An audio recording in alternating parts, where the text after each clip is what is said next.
Hello, my name is Kay James, and we are on day 10 of our Advent devotional.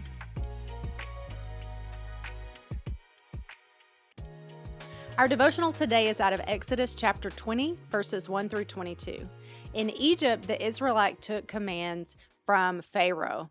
They were his slaves, and the work that they did was sweaty and hard and miserable. And Pharaoh didn't care about them or their families at all. Any perceived disobedience was severely punished, and obeying God is the same, except that we should follow all that he commands, and often the work will be hard.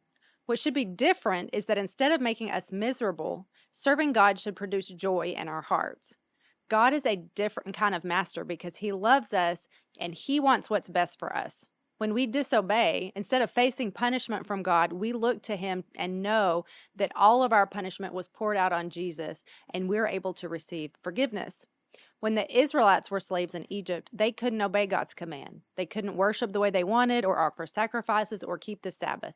Their master Pharaoh wouldn't allow it. But then God delivered him. So why did he do that?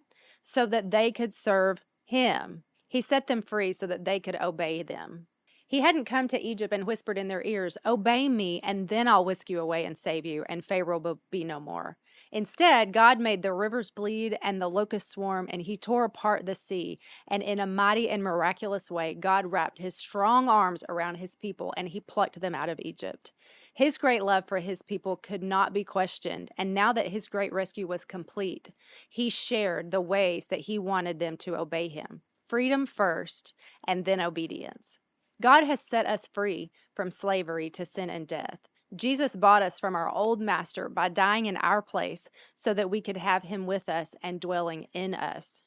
Now, because you have been set free, because you have God with you, when you don't feel able to fight against your sin, the Holy Spirit tells you, "I'm the one who raised Jesus from the dead, and I can overcome this."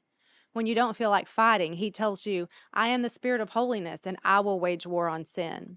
2,000 years ago, Jesus came into the world so that he could fight for us when we neither had the ability nor the desire to overcome our sin on our own. And 2,000 years later, God is still doing this for his people. He bursts into our hearts and fights for us by giving us strength and his conviction. So we would ask you today, what is the thing that God is commanding you to do that you need to be obedient in? All right, that's it for today. Have a wonderful Tuesday.